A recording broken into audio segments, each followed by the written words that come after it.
CMR shopping mall ప్రపంచ స్థాయి shopping అనుభూతి ఇప్పుడు మన పార్వతీపురంలో డిసెంబర్ 5న గొప్ప ప్రారంభం. భారత ఆర్థిక వ్యవస్థ ప్రస్తుతం రెండు విరుద్ధ ధృవాల మధ్య చిగుకుందని చెప్పుకోవచ్చు. ఒకవైపు డాలర్తో పోలిస్తే మన రూపాయి విలువ రోజు రోజుకు కూడా క్షీణిస్తూ చారిత్రక కనిష్ట స్థాయిల వైపు దూసుకుపోతుందని చెప్పుకోవాలి. అయితే అదే సమయంలో బంగారం ధర మాత్రం కొత్త రికార్డులు సృష్టిస్తూ అసాధారణంగా పెరుగుతోంది.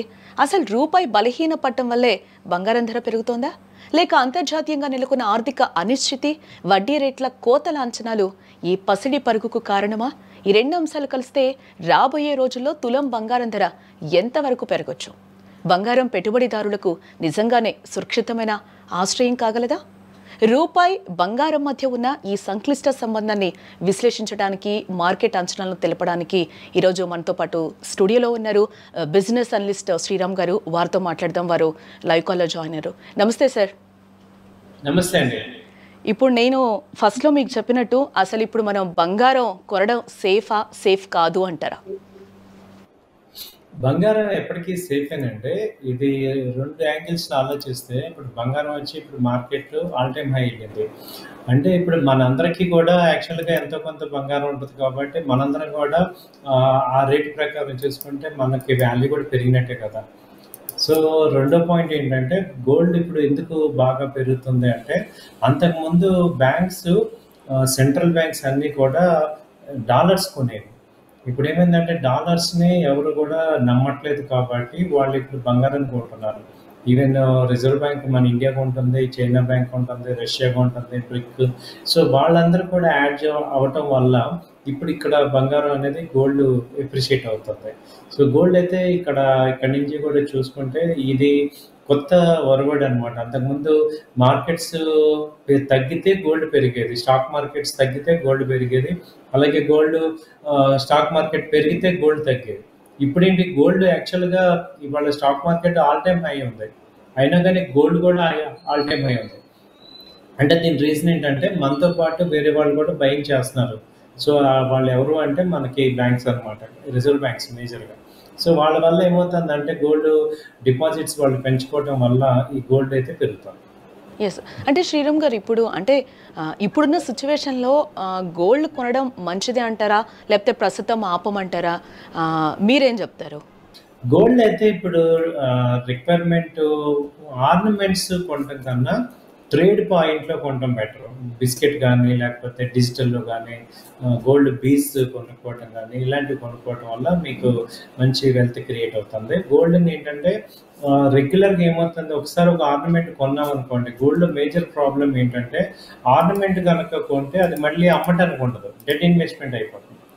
ట్రేడబుల్ ఇన్వెస్ట్మెంట్ లాగా తీసుకురావాలి అంటే గోల్డ్ని మనకి ఏదో డిజిటల్లో కానీ లేకపోతే బిస్కెట్లో కానీ కొనుక్కోవాలి. సో ఇప్పుడు గోల్డ్ తీసుకుంటే ఇప్పుడు ప్రెసెంట్ రేట్ వచ్చి దాదాపు 130 ఆల్రెడీ వచ్చింది, 135 దాకా కూడా ఛాన్సెస్ ఉన్నాయి. సో కాబట్టి ఏంటంటే ట్రేడబుల్గా కొనుక్కోండి.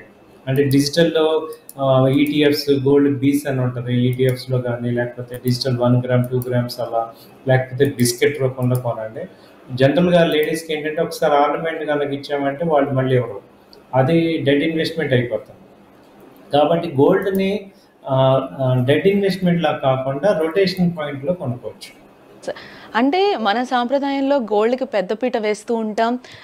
మీరు చెప్పినట్టు ఇంతకు ముందు అంటే ఇప్పుడు పెళ్లిళ్ళ సీజన్లో కూడా ఎక్కువ కొంటూ ఉంటారు కదా సార్. అంటే ఇప్పుడు కొనాలా వద్దా అనేది కూడా అందరికీ ఒక సంశయం. అంటే రేపు తగ్గుతుందేమో, రేపు కొందామని అనుకుంటారా, ఆ లోపల పెరుగుంటుంది, ఈరోజు తగ్గుంటుంది కదా.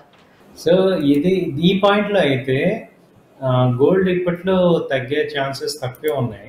తగ్గినా ఎలా ఉంటున్నాయంటే ఎదురు ఒక 5,000 రూపాయలు తగ్గుతుంది కానీ 1 lakh రావటం కానీ, ఇప్పుడు 1,10,000 24 క్యారెట్ అనేది వచ్చే ఛాన్సెస్ చాలా తక్కువ ఉన్నాయి. కాబట్టి మనం ఏం చేయొచ్చు అంటే, ఇంకా అర్థమవుతుంది ఏంటంటే ఈ స్టాండర్డ్ నిలబడే స్టాండర్డ్. కాబట్టి ఇప్పుడు ఇక్కడ ఒక 50% అలా ఇన్వెస్ట్ చేసుకుంటారు. ఇప్పుడు మీరు బ్రాడ్గా థింక్ చేస్తే నెక్స్ట్ 2 years 3 yearsలో చూసుకుంటే 1,70,000 2 lakhs కూడా టచ్ అవ్వచ్చు ఇది నెక్స్ట్ 3 yearsలో. కాబట్టి when compared with that it is better రేటే కదా.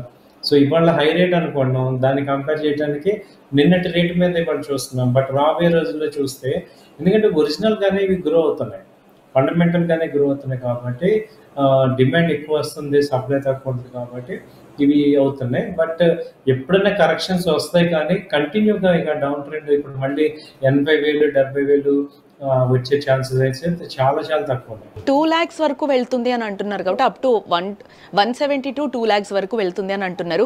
ఎప్పుడు వెళ్ళే ఛాన్సెస్ ఉన్నాయి అని అంటారు. ఇప్పుడు మిడిల్ క్లాస్ ఫ్యామిలీస్ అందరూ ఇప్పుడు గోల్డ్ కొనుక్కుంటే బెటర్ అని అంటారా?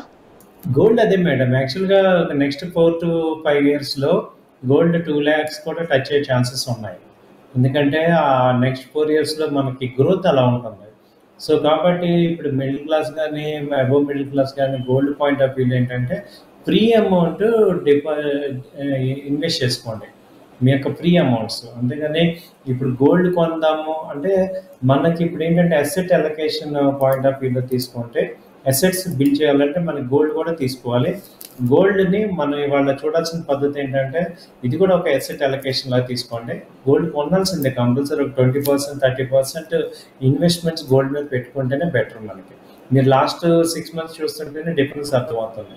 అలాగే సిల్వర్ కూడా బాగానే పెరుగుతుంది. Gold or silver both are twin brothers కాబట్టి మనకి ఇప్పటికే లేట్ అయిపోయింది. డిజిటల్ బాగుందన్నమాట. ఏంటి ఈటీఎఫ్ కానీ బాండ్స్ కానీ లేకపోతే వీటిల్లో తీసుకోవచ్చు అనమాట. సో బిస్కెట్ రూపంలో కానీ అది తీసుకోవటమే. అంటే రాబోయే రోజుల్లో కొనే పరిస్థితి ఉందంటారా లేదంటారా అసలు? మేడం ఎప్పుడు చూసినా గోల్డ్, ఇప్పుడు మీరు అన్నిసార్లు అలా అంటున్నారు. ఇవాళ 3 years బ్యాక్ మన శాలరీస్ ఎలా ఉన్నాయి? సో ఇవాళ 1 lakh శాలరీ అనేది కామన్ అయిపోయింది. 3 years 4 years బ్యాక్ 1 lakh అంటే ఎంత కష్టం. సో అంటే మన ఇన్కమ్ పెరుగుతుంది కాబట్టి గోల్డ్ పెరుగుతుంది. ఈ మంత్ ఈ లాస్ట్ 2 months నుంచి కొంచెం అబ్నార్మల్గా పెరిగింది. యాక్చువల్గా అయితే ఎవ్రీ ఇయర్ 20,000 పెరుగుతుంది యావరేజ్గా. The growth yearly 20,000 average growth అనమాట. సో ఈ ఇయర్ ఏమైందంటే 26 ఎండింగ్లో రావాల్సిన రేట్ ఈ ఇయర్ వచ్చేసింది. దానివల్ల ఏమవుతుందంటే ఒక్కసారి 40,000 పెరిగేపాటికి కొంచెం అబ్నార్మల్గా ఉంది. యాక్చువల్గా ఇది ఏంటంటే 1,20,000 1,10,000 ఆ రేంజ్ యాక్చువల్గా ఉండాలి. ఇప్పుడు 30 దాకా వెళ్ళిపోయింది. సో నెక్స్ట్ ఇయర్ రేట్ కూడా ఇవాళ వచ్చేసింది. బికాస్ ఆఫ్ దట్ ఎందుకంటే ఈ అమెరికా ట్రంప్ ఎఫెక్ట్ బాగా పడుతుంది. సో డాలర్ యాక్చువల్గా కొనాల్సిన కంట్రీస్ అన్నీ కూడా ఈ గోల్డ్ కొంటున్నాయి. దాంతో ఇది డబుల్ ఇంపాక్ట్ వచ్చింది. బట్ నెక్స్ట్ ఇయర్కి ఏదన్నా ఆయన ట్రంప్ గారు కనుక కొంచెం నార్మల్ అయితే ఈ గోల్డ్ తగ్గుతుంది. బట్ తగ్గిన 1,10,000 1,20,000కి నార్మల్గా వస్తుంది. ఓకే, బట్ 1,20,000 ఉండడం మాత్రం పక్కా. అవునండి. ఎస్, అంటే ఇప్పుడు గోల్డ్ మీద ఇన్వెస్ట్ చేయడం అనేది బెటర్ అంటారు. గోల్డ్ ఇన్వెస్ట్ అంటే ఎలా చేయాలంటే ఇప్పుడు ఇక్కడ నుంచి మళ్ళీ ఒక 5,000 తగ్గినా కానీ తట్టుకోవాలి. అంటే మన ఫైనాన్షియల్ కెపాసిటీ ఇప్పుడు ఈ ట్రేడ్ లాగా చేయొద్దు. అంటే ఒక ఇన్వెస్ట్ చేసాము, పెరిగితే అమ్ముకుందాం, లేకపోతే వెయిట్ చేయండి. సో మళ్ళీ డౌన్ అయితే మళ్ళీ బై చేసేటట్టు ప్లాన్ చేసుకోండి. అంటే ఒక 2 years ఆర్జన్లో మనం వెయిట్ చేసేటట్టు కొనుక్కోవాలి, షార్ట్ టర్మ్ కాదు. ఓకే, షార్ట్ టర్మ్ ట్రేడ్ కాకుండా మనం చేసుకోవాలి. సార్ ఇంకా మనం డాలర్ విషయానికి వస్తే రూపాయి అయితే బలహీనపడుతుంది, ఏంటి అసలు దీనికి మీరేం చెప్తారు? రూపాయి ఎప్పటి నుంచి ఉందండి, ఇది ఈవెన్ ఆగస్ట్ నుంచి కూడా ఫాలో అవుతుంది. ఎందుకంటే యుఎస్ నుంచి మేజర్ మన ఎక్స్పోర్ట్స్ అన్నీ ఆగిపోయినాయి. $87 billion వ్యాపారం ఆగిపోయింది. కాబట్టి ఏంటంటే డాలర్ అవుట్ఫ్లోస్ ఎక్కువ ఉన్నాయి, ఇన్ఫ్లోస్ తక్కువ ఉన్నాయి. సో ఇది యాక్చువల్గా ఇది జరగకుండా చాలా జాగ్రత్తలు తీసుకున్నారు ఇండియన్స్, గవర్నమెంట్ తీసుకున్నారు. కానీ ఇక ఎక్స్పోర్ట్స్ ఈ మంత్ బాగా గ్యాప్ వచ్చేసింది, ట్రేడ్ గ్యాప్. మనకి మేజర్ ఇంపోర్ట్స్ అన్ని ఆయిల్ ప్లస్ ఈ యొక్క గోల్డ్, ఈ రెండు కూడా పేమెంట్స్ ఎక్కువగా డాలర్స్లోనే జరుగుతాయి. మనకి రిటర్న్స్ రావాల్సినవన్నీ కూడా అయిపోయినాయి. యాక్చువల్గా ఐటీ మేజర్ మనకి డాలర్స్ ఇచ్చే ఇంపోర్ట్స్ అనమాట. ఎక్స్పోర్ట్స్ ఐటీ ఉంది, ఫార్మా ఉంది. ఫార్మా ఐటీ రెండు కూడా ఇప్పుడు బాగా డౌన్లో ఉన్నాయి. కాబట్టి డాలర్స్ మనకి ఫ్రీక్వెంట్గా రావట్లేదు. కాబట్టి మనకి ఇది టెంపరీగా ఆల్ టైమ్ హైకి వెళ్ళిపోయింది. ఇది యాక్చువల్గా మన ఆర్థిక వ్యవస్థ బలహీన పడింది అంటారా? మనం అప్పుల్లో ఉన్నామా ఏంటి మన ఆర్థిక వ్యవస్థ? ఇప్పుడు ఏంటంటే మనం ఆల్టర్నేట్ చూస్తున్నాము. ఇప్పుడు డాలర్కి ఇండియాకి తేడా వచ్చినది మాత్రం మన ఆర్థిక వ్యవస్థకు వచ్చిన ప్రాబ్లం లేదు. ఎందుకంటే మనం ఎన్లో చూసుకోవచ్చు, పౌండ్లో చూసుకోవచ్చు. ఒక డాలర్ యుఎస్తో మనకి డీలింగ్ తగ్గితే అన్నంత మాత్రాన మనకి మన యొక్క ఆర్థిక వ్యవస్థ ఏం తేడా ఏం లేదు. ఎందుకంటే ఇవాళ డాలర్ అంతకుముందు అనమాట, ఇవాళ అంతకుముందు డాలర్కి యుఎస్ డాలర్ మనకి చాలా ఇంపార్టెంట్. ఇప్పుడు ఏంటంటే we are looking for another countries also. దాదాపు 100 కంట్రీస్తో మనం ఎక్స్పోర్ట్ చేస్తున్నాం. ఒక్క యుఎస్ యొక్క ఎఫెక్ట్ని వేరే 100 కంట్రీస్ ద్వారా తగ్గించుకుంటాం. సో నెక్స్ట్ 6 monthsలో అదే జరుగుతుంది. కాబట్టి ఇప్పుడు డాలర్ పెరిగినంత మాత్రం ఇండియా ఎకానమీ వచ్చిందని నష్టం లేదు. ఒకప్పుడు వచ్చేది, ఇవాళ ఆయిల్ అంతా రష్యాతో మనం ఎక్కువ రిలేషన్ దేనికంటే మనకి ఇండియన్ రూపీస్లో ఇస్తున్నాం పేమెంట్స్. అలాగే సౌత్ ఆఫ్రికాతో అదే అరేబియాతో కూడా ఇండియన్ కరెన్సీలో ఇస్తున్నాం. కాబట్టి డాలర్కి తగ్గినంత మాత్రాన్ని వాళ్ళ డాలర్కి రూపీకి రిలేషన్ బట్టి మన ఇండియన్ ఎకానమీ ఉంది అనుకోవటం కరెక్ట్ కాదు. ఎందుకంటే ఆ బ్రేక్అవుట్ అయిపోయింది. అంటే ప్రతి పేమెంట్ డాలర్తో అవ్వట్లేదు ఇప్పుడు. అంటే రూపాయి పడిపోతే పెట్రోల్ పంపులు మన జోబు పోయినట్టేనా? అంటే పెట్రోల్కి ఇప్పుడు తగ్గిపోయింది మేడం. ఎందుకంటే రష్యన్ పెట్రోల్ కొంటున్నాం కదా. లాస్ట్ 3 years నుంచి చూస్తే మీరు ఒకటే స్టాండర్డ్లో ఉంది. 110, 109 మధ్యలోనే ఉంది. సో ఒకప్పుడు మీరు అన్నట్టు డాలర్కి రూపీకి చాలా ఉండేది.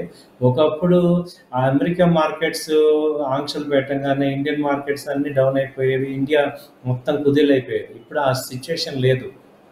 అంటే అమెరికా మీద డిపెండెన్స్ తగ్గిపోతుంది మనది. సో ఇప్పుడు మనకి చూడండి H1B ఆయన ట్రంప్ గారు ఎన్నో రకాలుగా మనని బాధ పెట్టారు. బట్ స్టిల్ లాస్ట్ 4 monthsలో మార్కెట్స్ చాలా డౌన్ అయినా కానీ ఇవాళ ఏమైంది, మళ్ళీ ఆల్ టైమ్ హై మా ఇండియన్ మార్కెట్కి వచ్చేసింది. అంటే ఏంటంటే యుఎస్ మీద డిపెండెన్సీ చాలా తగ్గించేసుకుంటాం. కాబట్టి ఇవాళ డాలర్ వీక్ అయినంత మాత్రాన మనకు వచ్చిన నష్టమేం లేదు. It is just a currency అంతే. అంటే మన రూపాయి రోజు రోజుకు డాలర్ ముందు తల వంచడానికి లోపల ఏమైనా రీజన్ ఉంది అని అంటారా? లోపలేంటి మేడం, డైరెక్ట్ కనపడుతుంది. రీజన్ ఏంటంటే మన దగ్గర ఎఫ్ఐఎస్ బయటకు వెళ్ళిపోతున్నారు. ఎఫ్ఐఎస్ ఇన్వెస్ట్ ఇప్పుడు డాలర్ మనకి రావాలంటే 2 ఆప్షన్స్ ఉన్నాయి. ఇండియాలో కనుక డాలర్ రావాలంటే ఒకటి మార్కెట్లో స్టాక్ మార్కెట్లో పెట్టాలి, లేదా ఎఫ్డిఐస్ రూపంలో పెట్టాలి. మూడోది అమెరికాలో ఉన్న మన ఇండియన్స్ డాలర్స్ పంపించాలి. ఈ మూడిట్లో ఏది అవ్వట్లేదు. ఎందుకంటే అక్కడ వాళ్ళకే కష్టంగా అయిపోతుంది. అమెరికాలో ఉన్న ఇండియన్స్ వాళ్ళు బతకడానికి చాలా కష్టం అవుతుంది. కాబట్టి రెమిటెన్స్ జరగట్లా. ఇక్కడ ఉన్న మార్కెట్లోంచి ఎఫ్ఐఎస్ డైలీ డబ్బులు తీసేసుకుంటున్నారు. మూడోది ఇండియాలో పెట్టుబడులు యూఎస్ పెట్టట్లేదు. కాబట్టి ఇండియాకి డాలర్స్ రావు, తగ్గుతున్నాయి. కాబట్టి కరెన్సీ డెఫినెట్గా ఎఫెక్ట్ పడుతుంది. ఆర్బీఐ ఇంటర్వెన్షన్ అవ్వచ్చు, కానీ ఆర్బీఐ దగ్గర కూడా తక్కువే ఉన్నాయి. కాబట్టి వాళ్ళు ఇంటర్వ్యూని అవ్వట్లేదు. సో ఇప్పుడు ఓన్లీ డాలర్ మనకి డీలింగ్ దేనికి, అమెరికాతో ఓన్లీ రిలేషన్. వాళ్ళు ఎటు వద్దనుకుంటున్నారు. $80 billion ఎకానమీ వాళ్ళకి అవసరం లేదంటున్నప్పుడు మనం ఏం చేస్తున్నాం, we are looking for other opportunities చూస్తున్నాం. ఒకప్పుడు ఏంటంటే వాళ్ళకి తలకాయ ఉంచేసేసి వాళ్ళు చెప్పినవన్నీ చేసే పరిస్థితిలో ఉన్నాం. ఇవాళ లేము. లాస్ట్ 3 months నుంచి ట్రేడ్ డీల్ జరగలేదు, ఆగింది. అలాగే అంటున్నాం. బట్ ఇవాళ మనకి రష్యన్ ప్రెసిడెంట్ ఇవాళ మన ఇండియా టూర్లో ఉన్నారు. ఇట్ షోస్ ఇవాళ డాలర్ డిపెండెన్సీ లేదు. It shows India original strength కనపడుతుంది. కాబట్టి వాళ్ళు మన ఏదో కొంచెం ఇంకొక 2-3 నెలలు టెన్షన్ పెడతారు, కానీ తర్వాత వాళ్ళు కూడా నార్మల్ అవుతారు. ఇవాళ India is looking in a different way. మీరు అన్నట్టు ఏంటంటే లాస్ట్ 3 months 3 years బిఫోర్ ఇదంతా స్టోరీ కరెక్ట్, కానీ ఇవాళ ఈ స్టోరీ కరెక్ట్ కాదు. సో డాలర్ తగ్గినా పెద్ద నష్టం ఏంటి. ఓకే సార్, ఫైనల్గా గోల్డ్ కొనే వాళ్ళకి సామాన్యులకి మీరు ఫైనల్గా ఏం చెప్తారు? గోల్డ్ డైలీ కొంటానన్నా కొనండి. ఒక్కొక్క గ్రామ్ కానీ డిజిటల్లో కానీ బై చేయటమే. లాస్ట్ 3 months నుంచి 4 months నుంచి మనకు అర్థమవుతుంది ఏంటంటే గోల్డ్ అయితే పెరుగుతుంది, ఇది కన్ఫర్మ్.